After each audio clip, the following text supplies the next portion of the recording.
what's up YouTube, it's Brownie from the Youngs, and today there was a retweet event for the OCG over the weekend. It was like the Twitter event where like they sent out this tweet for the new anime episode, and if a certain amount of people retweet it, we get to find out about new cards, and there are up to 5, and I guess we failed this week, we only got 3, but I think they're all pretty interesting, so we're going to be going over them one by one. Without further ado, let's hit it.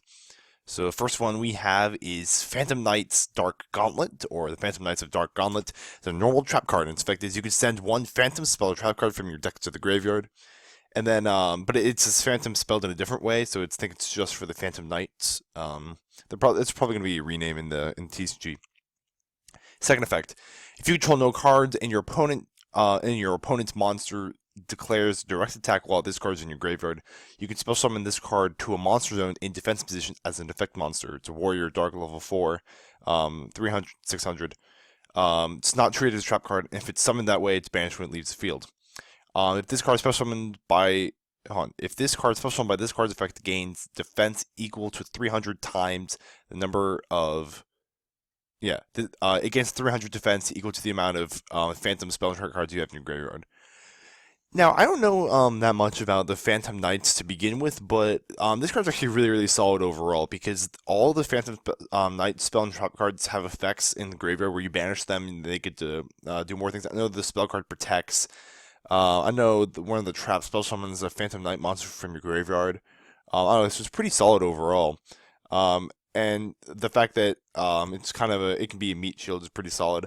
Again, I'm kind of encumbered by my lack of full knowledge about this deck, but I mean, it seems pretty solid in that deck overall.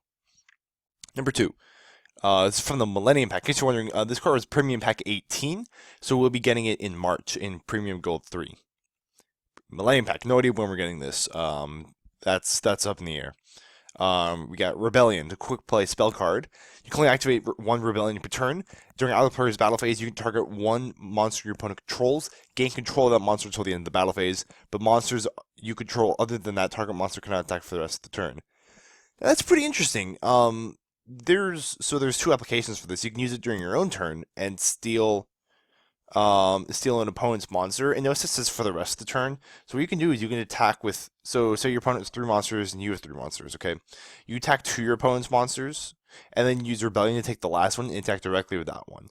So it is actually pretty solid because it says for the rest of the turn, and you can also do it in your opponent's battle phase, where if they have 3 monsters and one is 2800 and the others are like lower, you can just steal the 2800 one, and then they can't really get over their own guy.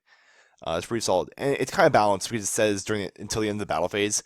One of the problems with Snatch Steal is that like you got to keep it forever, and you can Xyz and Synchro with it, or Fusion. It was just kind of so nuts. Oh my gosh, this card's it's pretty interesting. It doesn't seem super broken on paper. It only has one effect, and it has like it has multiple uses though. So it's, I don't know. The Millennium Pack has a lot of really cool generic cards that I really like, and I hope we get news on when we're getting that anytime soon.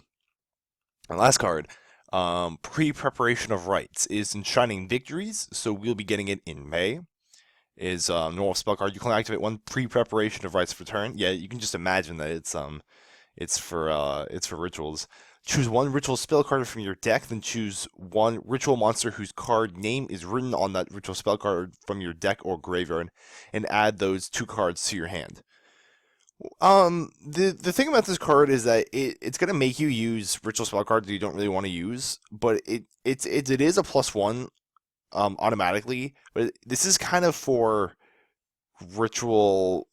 I don't know. It's not really for like ritual decks like Necros. You can't use this card in Necros because the monster's name must be written on that spell card. So you have to use it with cards like the Herald spell cards.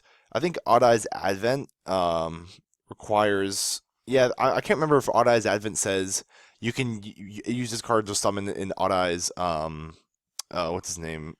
I can't remember his name. It's the ritual Odd Eyes that's coming in Breakers of Shadow. But so this card's it's a +1, but like I don't really see its application immediately, but it does really help out those decks that like weren't really abusing the regular preparation of Rites.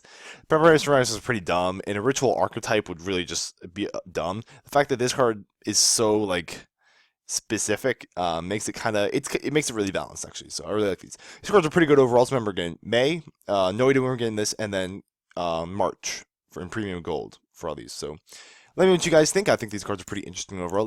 Leave a like, comment, subscribe, and all that nonsense. And I'll see you all next time.